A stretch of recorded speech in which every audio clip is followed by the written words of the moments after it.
saya paling ingin dan paling sangat ingin di mana di Ramadan ini banyak membaca Quran. Baik membaca secara qiraatan ya, karena membaca ayat-ayat Quran itu sudah ibadah meskipun tidak paham nilainya sudah ibadah, atau syukur-syukur membaca dan menjadi bimbingan. Saya beri contoh membaca meskipun nggak paham itu baik. Saya beri contoh begini. Ada orang yang semalaman itu jagungan sama keluarga, bercengkrama ringan. Ya bercengkrama saja, mungkin cerita masa lalu, cerita lucunya cucu atau lucunya anak. Tapi di malam itu ditulis oleh malaikat bahwa malam itu keluarga ini tidak maksiat. Tidak dugem, tidak narkoba, tidak ke tempat-tempat yang maksiat. Ini pentingnya ngaji. Jadi saya lama sekali ngaji usul fikih sama aganya Gus Yasin, Gaji Memon Zubair. Di antara kebaikan agama ini adalah meninggalkan kemungkaran. Meninggalkan itu sesuatu yang nggak butuh modal. Kalau kita untuk dapat pahala sholat itu kita harus sholat. Untuk pahala haji kita harus haji. Tapi ada kebaikan yang kita tidak perlu modal, yaitu tarkul mungkarat, meninggalkan hal-hal yang dilarang Allah Subhanahu wa taala.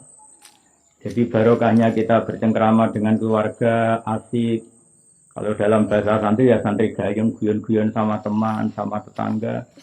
Tapi efek dari itu atau min lawazimi dzalik, efek dari itu pasti saat itu juga kita tidak maksiat. Tahu-tahu sudah pagi. Kita tidak menyaksikan maksiat di keramunan, tidak macam-macam. Nah kira-kira juga seperti itu. Kalau orang baca Quran tidak paham, setidaknya dia menyibukkan diri dengan kalamu, dengan sesuatu yang baik. Efek dari itu pasti saat itu tidak maksiat. Sehingga kalau ada orang tanya, kenapa sih baca Quran tidak paham kok dapat pahala? Satu jawabannya itu kalamu. Nomor dua, bagian kebaikan itu adalah meninggalkan kemaksiatan. Dan meninggalkan kemaksiatan itu bisa dilakukan dengan hal-hal yang gampang. Maka di antara kelebihannya Ramadan itu ada kalimat, ada naumus shaim ibadah. Tidurnya orang puasa itu sudah ibadah. Filosofinya gimana? Di mana-mana orang tidur itu ya tidak nyuri, tidak ngerasani orang, tidak gosip, tidak melihat hal-hal yang maksiat.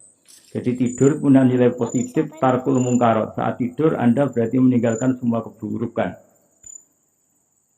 Jadi, nah kedua, ini yang lebih utama lagi, syukur-syukur bacanya itu paham. Paham itu artinya ngerti ya, sesuai kapasitas masing-masing. Saya ini mulai kecil sampai sekarang. Masih ngaji Quran, juga masih belajar, juga masih terus mencari ilmu. Di antara cara-cara Allah untuk menjelaskan manusia, itu pakai al-amsal. Al-amsal itu maknanya analogi yang mudah difahami manusia. Jika di surat Waqiah misalnya, kita dari surat-surat yang terkenal, Allah itu dengan sangat mengharukan, padahal Allah adalah Tuhan. Jadi dengan sangat mengharukan ngendikan nahnu khalaqnakum falaula tusaddiqun. Mbok ya kalau nyembah yang perlu disembah itu mbok yang punya reputasi menciptakan. Intinya Allah itu ingin mengajari kita. Pertama Allah cerita tentang kualifikasi jadi Tuhan. Itu Allah sangat fair sekali. Kita misalnya baca di awal juz 26. Allah mempersilahkan orang berpikir terbuka. Sampai Allah ngendikan kul ara'aitum ma tad'una min dunillah aruni madza khalaqu minal ardi am lahum syirkun fis samawat. Oke, Anda silakan mempertuhankan selain saya, kata Allah. Oke, Anda silakan mempertuhankan selain Allah. Tapi aruni madza khalaqu minal ardi. Lalu yang kalian pertuhankan itu reputasinya apa? Ketika langit diciptakan. Aruni madza khalaqu minal ardi. Orang-orang yang kalian tuhankan itu reputasinya apa ketika bumi saya ciptakan? Misalnya orang kafir Mekah menyembah Lata, Uzza, Hubal. Apa mereka ikut menciptakan bumi? Orang Mesir dulu menyembah Fir'aun. Apakah Fir'aun ikut menciptakan bumi yang lahirnya saja di bumi? Sehingga terus dengan kesadaran-kesadaran itu, orang akan kembali ke Allah Subhanahu wa Ta'ala. Jika dalam cerita-cerita di tafsir, salah pahamnya Fir'aun itu belum sembuh atau tidak mau sembuh. Ketika Nabi Musa ditanya, wa ma Rabbul Alamin? Lalu Tuhan semesta alam itu siapa Musa? Nabi Musa menjawab, Rabbus samawati wal ardi, yang nuhani langit dan bumi. Itu Fir'aun masih bisa ngeles begini. Soal bumi kata Fir'aun, ma'alim tulakum min ilahi ghairi. Setahu saya jalan-jalan di mana-mana dituhankan saya. Karena pas itu Fir'aun penguasa Mesir. Nah soal Tuhan langit kata ini yang paling parah dari Fir'aun. Juga bahaya bagi kita. Saya ulang lagi, juga bahaya bagi kita. Dia bilang ke Haman. Haman itu arsitekturnya Fir'aun yang bagian nangani bangunan. Ya Haman ini sorhal la'ali abdul akbar. Haman saya bikinkan piramida yang setinggi-tingginya. Saya mau naik ke sana. Kemudian saya ingin melihat Tuhannya Musa. La'ali attali'u ila ilahi Musa. Saya akan melihat Tuhannya Musa. Apa betul ada di langit? Nah, ini sama-sama repot. Saya katakan bahaya bagi kita begini. Andaikan Fir'aun itu berkeyakinan Tuhan kita di langit dan dia naik betul, itu pasti tidak melihat Allah.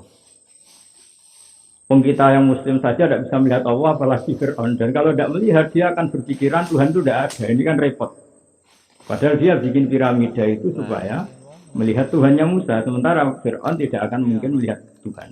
Kita saja tidak mungkin, apalagi Fir'aun. Maka di sini dibutuhkan kecerdasan. Ini pentingnya Nabi. Nabi itu di antara sifatnya harus fatonah, punya kecerdasan. Sidik, amanah, tabligh, fatonah. Jadi definisi Tuhannya langit dan bumi itu Fir'aun masih nggak mau sembuh dari kesesatannya. Akhirnya Nabi Musa beralih argumentasi. Dan itu cukup menyudutkan Fir'aun, yaitu dengan mengatakan Rabbukum wa Rabbu abaikumul awwalin, yaitu yang menuhani kamu dan yang menuhani leluhur kamu. Akhirnya di komunitas itu, di rapat itu, karena pas itu banyak pengawalnya, juga banyak punggawanya, kalau sekarang mungkin ya banyak kabinetnya. Tuhan itu siapa Musa? Yang nuhani nenek moyang kamu. Itu separuh dari pengawal Fir'aun itu banyak yang Islam. Karena kalau Fir'aun itu Tuhan, berarti nenek moyangnya itu tidak punya Tuhan. Karena Tuhannya baru lahir, ada tahun kelahirannya, ada KTP-nya, ada mungkin aktenya. Nah, ini kan jadi aneh. Makanya nyifati Tuhan dengan istilah Tuhanmu dan yang nuhani leluhur kamu. Mereka baru tersentak sadar ya, kalau Fir'aun Tuhan, banyak Tuhannya siapa? Tuhannya aja baru lahir kemarin.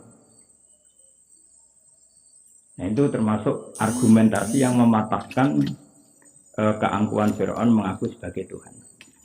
Itu juga cara-cara kita untuk mendekatkan Allah lewat membaca Al-Quran. Jadi membaca Al-Quran itu qiraatan wa tadabburan